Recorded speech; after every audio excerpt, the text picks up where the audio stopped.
नमस्कार, आप देख रहे हैं सत्य विजन न्यूज और आपके साथ मैं हूं श्रद्धा सत्या। हाजिर हूं मैं रोहतास कैमूर जिले की प्रमुख खबरों के साथ। खबरों के अंत में हम पूछेंगे इन्हीं समाचारों में से एक सवाल जिसका आप दे सकते हैं कमेंट बॉक्स में जवाब, और आप शामिल होंगे हमारे गिव अवे प्रोग्राम में जहां आप हो सकते हैं सम्मानित। आपके नाम को किया जाएगा अगले न्यूज बुलेटिन में शामिल। तो चलिए शुरू करते हैं खबरें। सासाराम सदर अस्पताल में 5 महीने से एक्सरे सेवा बंद। 2 रुपए की जगह मरीजों को देने पड़ रहे हैं 2 से 250 रुपए। मरीजों के लिए सरकार भले ही निःशुल्क स्वास्थ्य सेवा देने का दावा करती हो, पर गरीब मरीजों का इलाज करने की जमीनी हकीकत कुछ और बयां करती है। चाहे मरीजों के ट्रीटमेंट का सवाल हो या अन्य जांच का, सरकार का दावा व उसकी घोषणा सभी सरकारी अस्पतालों में दम तोड़ती नजर आ रही है। ऐसा एक मामला सासाराम के सदर अस्पताल का है, जहां पिछले 5 माह से सदर अस्पताल में एक्सरे सेवा बंद है। इससे अस्पताल में इलाज कराने आने वाले मरीजों का एक्सरे नहीं हो पा रहा है। मजबूरन मरीजों को निजी जांच केंद्र में जाकर एक्सरे करवाना पड़ रहा है। इसकी एवज में उनसे मोटी रकम वसूली जा रही है। इससे गरीब तबके के मरीजों को काफी मुश्किलों का सामना करना पड़ रहा है। सदर अस्पताल में अपना निःशुल्क इलाज कराने के लिए लोग सुदूर देहातों से ये सोच कर आते हैं कि वहां जाने पर महज 2 रुपए खर्च करने पर ही उनका सारा इलाज हो जाएगा। हालांकि आउटडोर इमरजेंसी में मरीजों का इलाज किया भी जा रहा है, लेकिन अगर हड्डी रोग से पीड़ित, मारपीट अथवा दुर्घटनाग्रस्त मरीज आते हैं तो ऐसे मरीजों को निराशा हाथ लगती है, क्योंकि डॉक्टर पुर्जे पर एक्सरे तो लिख देते हैं, पर एक्सरे सदर अस्पताल में कराने की सुविधा नहीं मिल पा रही है। अनिश्चितकालीन हड़ताल पर गए फार्मासिस्ट और नर्स। वेतन में बढ़ोतरी की मांग को लेकर सोमवार को अखिल भारतीय फार्मासिस्ट एसोसिएशन के बैनर तले फार्मासिस्ट व नर्स अनिश्चितकालीन हड़ताल पर चले गए। इसकी जानकारी देते हुए एसोसिएशन के अध्यक्ष पंकज कुमार सिंह व महासचिव शिशुपाल सिंह ने बताया कि 2013 में राष्ट्रीय बाल स्वास्थ्य कार्यक्रम के अंतर्गत आयुष चिकित्सक, फार्मासिस्ट एवं नर्स की बहाली के लिए विज्ञापन निकाला गया था। 2015 में जब बहाली हुई तो आयुष चिकित्सक, फार्मासिस्ट और नर्स का वेतन क्रमशः 20,000, 12,000, 11,500 रुपए था। राज्य सरकार ने दिसंबर 2018 से आयुष चिकित्सकों का वेतन 44,000 कर दिया, लेकिन फार्मासिस्ट और नर्सों के वेतन में कोई बढ़ोतरी नहीं हुई। इस मांग को लेकर सरकार से कई बार गुहार लगाई गई है, पर अब तक सरकार ने कोई निर्णय नहीं लिया है।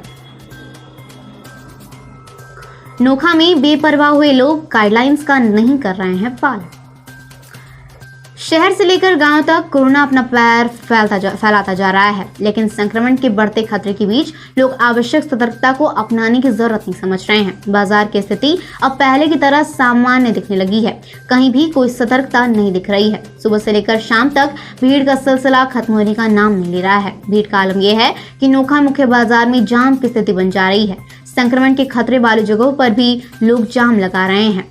सब्जी मंडियों समेत अन्य दुकानों पर लोग शारीरिक दूरी को भूल भीड़ भाड़ कर खड़े दिखाई देते हैं। प्रशासन के निर्देश व आग्रह के बावजूद भी लोग मास्क का उपयोग नहीं कर रहे हैं। अधिकांश लोग बिना मास्क के ही भीड़ भाड़ वाली जगहों पर आवागमन कर रहे हैं। इससे कोरोना संक्रमण का खतरा बढ़ता दिखाई दे रहा है। शहर के मुख्य बाजार में सुबह से ही लोगों का आना जाना शुरू हो जाता है। इसके चलते कई बार जाम की स्थिति बन जा रही है। इसे लेकर प्रशासन भी गंभीर नहीं दिखाई दे रहा है। बाजार में आने वाले लोगों को नियंत्रित करने के लिए कोई प्रयास प्रशासन की तरफ से नहीं किया जा रहा है। कई स्थानों पर भीड़ बेहद खतरनाक तरीके से लग जा रही है। किसी भी स्थान पर भीड़ न लगने देने के लिए प्रशासन की ओर से गाइडलाइंस जारी की गई है, लेकिन उन गाइडलाइंस का पालन नहीं हो रहा है। हटाया जा रहा है अतिक्रमण। रोजा रोड से लेकर पोस्ट ऑफिस चौक तक की गई कार्रवाई।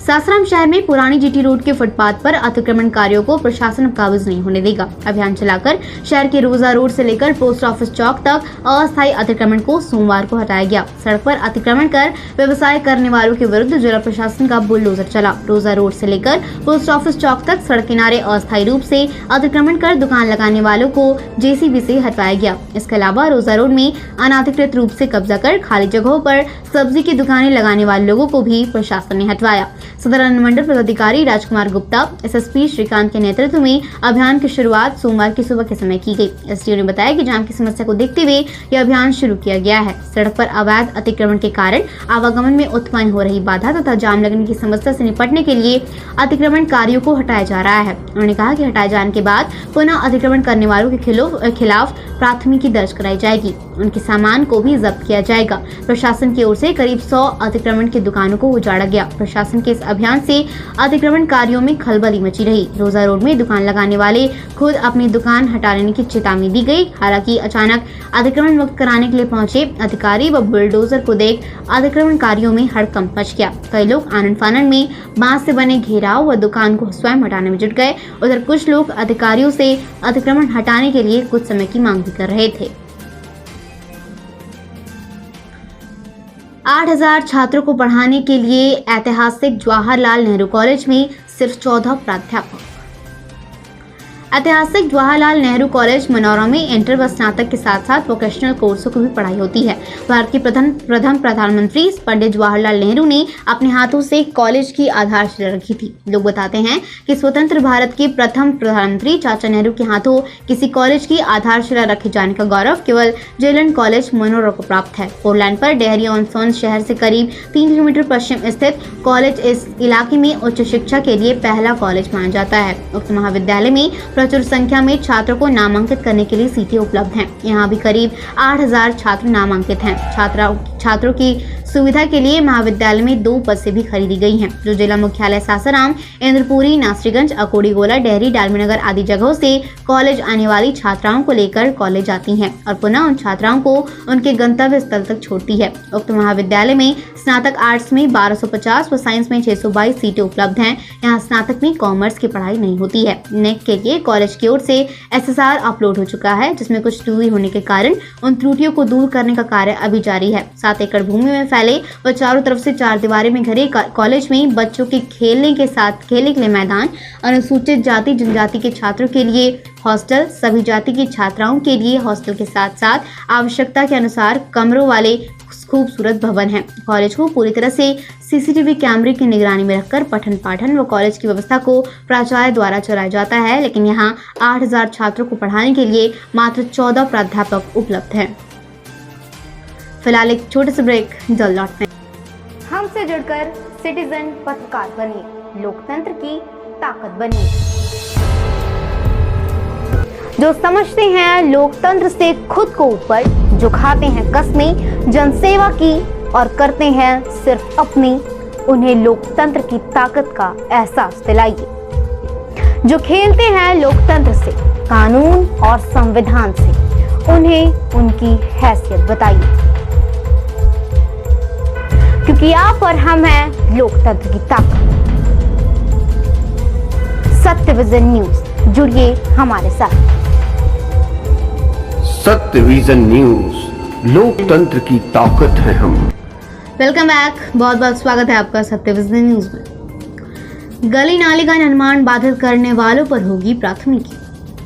मोहनिया में सोमवार को जिला पंचायती राज पदाधिकारी विनोद आनंद प्रखंड मुख्यालय पहुंचकर सभी मुखिया वार्ड सदस्यों के साथ 7 निश्चय योजना के क्रियान्वयन की समीक्षा की। इस दौरान बहुत से जनप्रतिनिधियों ने प्रशासन को अवगत कराया कि बहुत से गाँव के कुछ लोगों द्वारा सरकार की महत्वाकांक्षी योजना के क्रियान्वयन में बाधा उत्पन्न किया जा रहा है। इसकी वजह से योजनाएं समय पूरी नहीं हो पा रही है।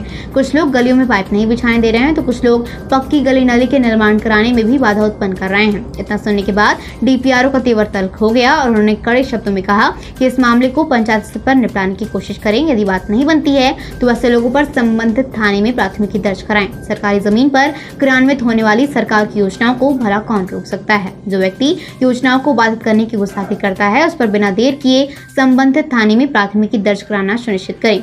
ऐसे व्यक्तियों की सूचना वार्ड क्रियान्वयन प्रबंधक समिति या मुखिया हमें तुरंत फोन पर भी दे सकते हैं। हम तुरंत उक्त स्थल पर पुलिस अधिकारियों को जांच व कार्यवाही के लिए भेजेंगे। दरअसल सोमवार को समीक्षा बैठक दिन के 11 बजे से शुरू होनी थी, लेकिन निर्धारित समय सीमा के अंदर बहुत से जनप्रतिनिधि नहीं पहुंच सके। इसको लेकर DPRO ने काफी नाराजगी जताई। उन्होंने BPRO कृष्णनंदन पंडित को कड़े शब्दों में कहा कि जब पहले से ही समीक्षा बैठक की समय सीमा निर्धारित किया जा चुका था, फिर 12:30 बजने को है और अभी तक भी बहुत सारे जनप्रतिनिधि बैठक में शामिल नहीं हुए हैं। इस पर BPRO ने कहा कि सभी जनप्रतिनिधियों को समीक्षा बैठक की सूचना रविवार को ही दे दी गई थी। हालांकि निर्धारित समय सीमा पर भले ही कुछ मुखिया और वार्ड सदस्य नहीं पहुंच सके, लेकिन कुछ देर बाद ही सही बैठक में हिस्सा ले लिया था। मौसम साफ होते ही होगी सड़क की मरम्मत। करमनाशा NH2 से प्रखंड मुख्यालय वाया अकोड़ी मेला पथ को जोड़ने वाली सड़क कर्णपुर गांव के पास जलजमाव होने से बद से बदतर हो गई है। सड़क है कि गड्ढा कहना मुश्किल हो गया है। पानी निकासी के लिए नाले की व्यवस्था नहीं होने रहने से सड़क पर ही घरों का गंदा पानी बह रहा है। जलजमाव होने से उठ रही दुर्गंध से ग्रामीणों को जीना दुभर हो गया है। 2 व 4 चक्का सवारों का आवागमन करना तो दूर, उस रास्ते से पैदल चलना भी दुभर हो गया है। गौरतलब है कि NH2 से प्रखंड मुख्यालय होकर कर्णपुरा गाँव वालों को ही मैला होते हुए ककरात घाट से होकर यह पथ यूपी से जोड़ता है, लेकिन कर्णपुरा गांव में 2 जगहों पर काफी दूर तक जल जमाव होने से रास्ते की हालत इतनी बदतर हो गई है कि पैदल चलना भी ग्रामीणों के लिए दुभर हो गया है। उत्तर तरफ से 2 व 4 चक्का सवारों को गांव में पहुंचना ही मुश्किल हो गया है। गांव के रास्ते पर गर्मी, बरसात व ठंड हर समय जल जमाव बना रहता है। पानी निकासी की व्यवस्था नहीं हो पाने से लोग नरक की जिंदगी बिताने को मजबूर हैं। ग्रामीणों के अनुसार गाँव से 500 मीटर की दूरी पर उत्तर तरफ नाली बनाकर पानी नहर में गिराया जाता है, क्योंकि सड़क के दोनों तरफ किसानों की निजी भूमि है। इस बार किसानों को आसानी से मिल रहे हैं रोपनहार। कोरोना काल जारी रहने के बावजूद इस बार मानसून की पहले बारिश से ही किसानों के अच्छे दिन के संकेत मिल गए हैं। इधर इलाके में लगातार हो रही बारिश के बाद भभुआ और आसपास के किसान खेती के कार्य में जुट गए हैं। वैसे अधिकतर किसानों ने पहले बारिश से ही रोपाई के कार्य को शुरू कर दिया था। जिन किसानों ने रोहिणी नक्षत्र के शुरुआती दौर में बिजरा डाल दिया था, उनके धान के बिजरा रोपने के लिए तैयार हो चुके हैं और वे खेतों में जुट गए हैं। प्रखंड के प्रगतिशील किसान मुन्ना सिंह और ऋषिकांत सिंह ने बताया कि इस बार कृषि कार्य के लिए मजदूरों की समस्या नहीं हो पा रही है, जबकि पिछले साल दूसरे जिले से रोपाई करने वाले मजदूरों को लाने में काफी मुश्किलों का सामना करना पड़ रहा था। इस बार एक सूचना पर दर्जनों की संख्या में मजदूर आसानी से उपलब्ध हो गए हैं।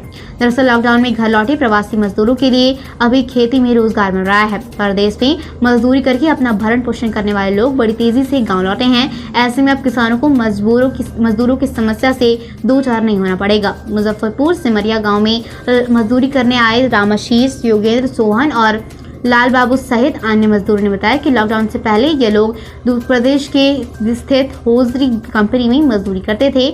मजदूरों ने बताया कि लॉकडाउन के 1.5 महीने बाद किसी प्रकार भागकर वे लोग अपने गांव आए। घरों में सौर ऊर्जा से फैलेगी रोशनी, मिलेगा अनुदान। बिजली ट्रिपिंग से शहरवासियों को परेशान होने की जरूरत नहीं है, क्योंकि अब घरों में भी रूफ टॉप सोलर पैनल लगाया जाएगा। इससे लोगों के घरों में सौर ऊर्जा से रोशनी मिलेगी। खास बात यह है कि इसे लगाने पर विभाग द्वारा अनुदान भी दिया जाएगा। गौरतलब है कि जल जीवन हरियाली योजना अंतर्गत सौर ऊर्जा के माध्यम से बिजली का उत्पादन अब आपके घरों की छत पर होने वाला है।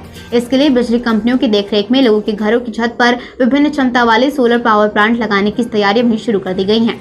सोलर पावर प्लांट के लग जाने के बाद अब लोग अपने घरों में ही अपनी बिजली की आवश्यकता को पूरा करने में सक्षम हो सकेंगे।